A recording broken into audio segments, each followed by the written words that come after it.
আসসালামু আলাইকুম গাইস, আমরা সবাই মাছ মারতে যাইতেছি। তারপর জিজ্ঞাসা করলাম আপনারা কই যাইতেছেন সবাই। তো আমরা সকলে রওনা দিছি নদীর উদ্দেশ্যে মাছ মারতে, দেখা যাক কি হয়। তো আমাদের এই প্ল্যানিংটা অনেক আগে আমরা করেছিলাম, কারণ কয়েকদিন আগে আমরা নদীতে ঘুরতে গিয়েছিলাম। তো আমরা সেই উদ্দেশ্যে যাচ্ছি। তো আমাদের কাছে বড়শি অনেক কম এবং মাছের আদারও নেই, তাই আমরা অনেক খোঁজাখুঁজি করছি যাওয়ার সময়ও দেখি পাওয়া যায় কিনা। তো আমরা খোঁজাখুঁজির পর একটা বল্লার চাক পেয়েছি, মানে ওই মাছের আদার যেটাকে বলে, সেটা বল্লার টোপ বলে, আমরা সেটা পেয়েছি। দেখি এটা পারা পারে কিনা। অবশেষে আমরা টোপটা পারতে পারছি।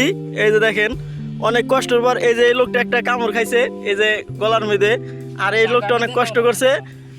তো অবশেষে পাওয়া গেছে। চলেন আমরা মাছ মারতে যাই। তো যাওয়ার সময় একটি ক্ষেত আমাদের চোখে পড়ে, যেটাকে বলে শশা ক্ষেত। আসলে এটা শশা ক্ষেত না, একটি পটল ক্ষেত। তবে আমরা একটি শশা গাছ দেখতে পেয়ে একটি শশাকে খুঁজে পেয়েছি। আর এই শশাটি ছিঁড়তে হবে আমাদের অবশ্যই। আর ছিঁড়ে নিয়ে যাওয়ার সাথে সাথে ওরা বলছে আমাকে ভাগ দেওয়ার জন্য। দেখেন কিভাবে তিনজন দাঁড়িয়ে আছে খাওয়ার জন্য। আর এই গাছের নিচে বসে আমরা গাথার যে কাজটা শেষ করে নিচ্ছি। আর সুতা ছাড়াতে কিন্তু অনেক ডিফিকাল্ট, এটা আপনারা সবাই জানেন। আর এরই মধ্যে আমরা একটি বড়শি হারিয়ে ফেলেছি, যেটা সেটি হারিয়ে আমাদের অনেক মন খারাপ। অবশেষে গাছ মাছ পেয়ে গেছি। দেখেন